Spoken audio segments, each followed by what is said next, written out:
Hozir sizga dunyodagi antiqa qushlarning antiqa xulq-atvorlari haqida ma'lumot beramiz. Bu qush o'zining g'ayritabiiy ov raqsi bilan mashhur. Baliq ovlash paytida u sayoz suvda tez yuguradi, sakraydi, qanotlarini yoyib soya qiladi.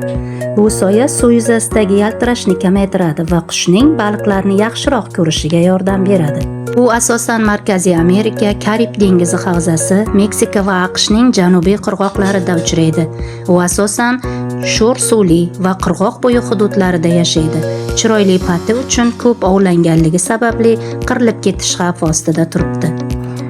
Bu ko'rib turganingiz qur hisoblanadi. Bahorda erkak qushlar urg'ochilarini jalb qilish uchun maxsus joylarga to'planib, o'ziga xos raqsga tushadilar. Ular boshlarini pastga egib, qanotlarini yoygan holda oyoqlari bilan tez-tez yer tepishadi va dumlari bilan shaqildoq ovoz chiqarishadi.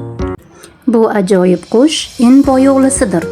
U ko'pgina boshqa qushlar qatori daraxt shoxlarida emas, yer ostida in qurishi bilan o'ziga xos hisoblanadi.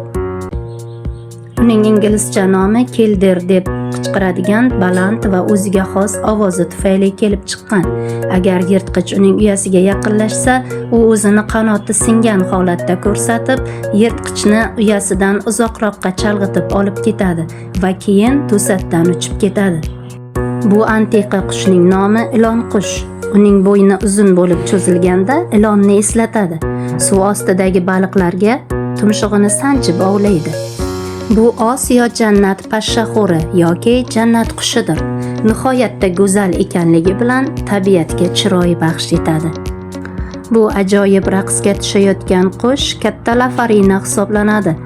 Urg'ochisini raqs bilan o'ziga jalb qiladi. Bunday pat dunyodagi eng qop-qora rangdagi pat hisoblanadi. Bu qushlar peganka yoki olabo'yinlar hisoblanadi. Ular asosan sho'r va sho'rroq suvli havzalarda yashashni afzal ko'radi. Ko'pincha boshqa hayvonlarning, masalan, tulki, bo'rsiqning tashlab ketgan uyalarida yoki daraxtlar kavaklaridan quradi. Kestit kabutari. Bu qush uchayotganda qanotlaridan o'ziga xos hushtaksimon ovoz chiqaradi. Erkagi urg'ochilarini jalb qilish uchun dumini yoyib raqsga tushadi. Bu qush soyabon usulida baliq ovlaydi.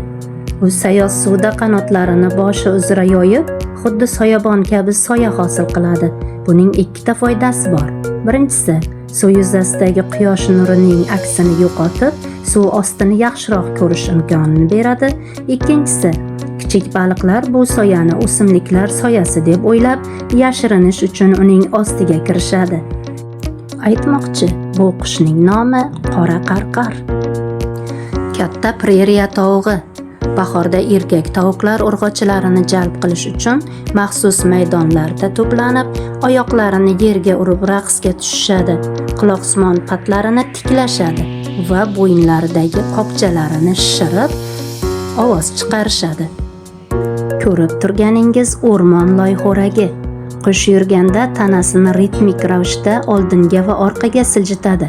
Taxminlarga ko'ra bunday harakat yerga bosim o'tkazib, tuproq ostidagi chuvalchang va hasharotlarni harakatga keltirishga va ularni topishga yordam beradi. Bu qushning nomi Yunon filosofiyasidagi 100 ta ko'zi bor dev Argus sharafiga qo'yilgan. Buning sababi uning qanotlaridagi ko'p sonli ko'zga o'xshash naqshlardir.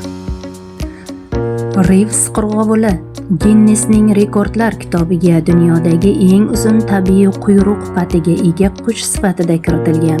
Shuningdek, ular xavf tug'ilganda soatiga 40 km tezlikda yugura oladi.